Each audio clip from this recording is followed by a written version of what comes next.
29 पर्यंत तर काही स्कोप नाही। ऐका 29 पर्यंत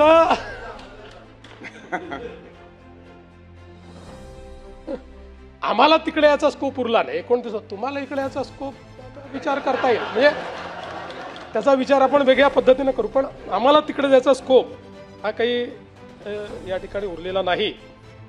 नमस्कार, मैं हूं विजयश्री और स्वागत है आपका सियासत नगरी में। महाराष्ट्र की राजनीति में उस समय हलचल मच गई जब मुख्यमंत्री देवेंद्र फडणवीस ने विधान परिषद के भीतर शिवसेना यानी कि उद्धव ठाकरे गुट को सत्ता में आने का सार्वजनिक न्योता दे दिया। भले ही उन्होंने यह बात एक हल्के फुल्के और चुटकी के अंदाज में कही हो, लेकिन इसके सियासी मायने गहरे हैं। इस बयान ने राजनीतिक गलियारों में नई चर्चाओं को जन्म दे दिया है। पूरा मामला विधान परिषद में विपक्ष के नेता अंबादास दानवे के विदाई समारोह का है।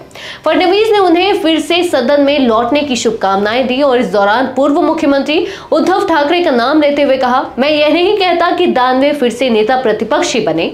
जैसे ही ठाकरे ने कुछ कहा, फडणवीस ने मुस्कुराते हुए जवाब दिया, उद्धव जी 2029 तक हमारे पास विपक्ष में बैठने का कोई स्कोप नहीं है, लेकिन आपके पास सत्ता में आने का स्कोप जरूर है। हम अलग तरीके से बात करेंगे। इस पूरे घटनाक्रम के खास मायने इसलिए भी हैं क्योंकि इससे पहले सदन के बाहर फडणवीस और उद्धव ठाकरे की मुलाकात भी हुई थी।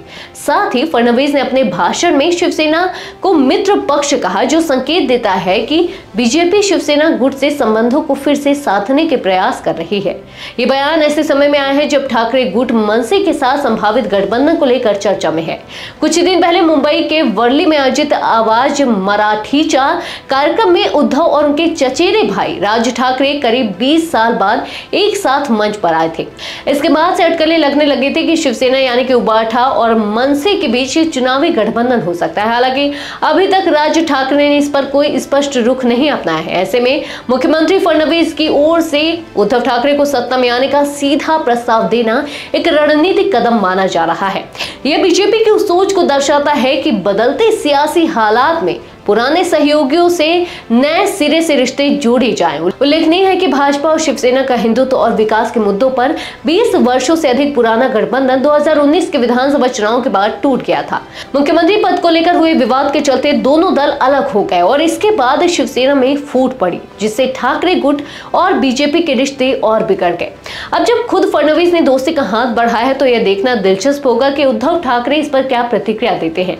क्या यह प्रस्ताव मजाक था या रणनीतिक संदेश? आने वाले दिन महाराष्ट्र की राजनीति में बड़ी उठापटक का संकेत दे सकते हैं।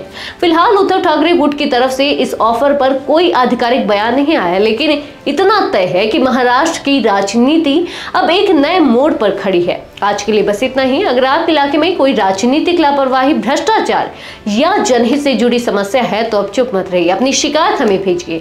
सियासत नगरी आपकी आवाज को मंच देगा और जवाबदेही तय करेगा, क्योंकि अब हर सवाल होगा सीधा सत्ता से।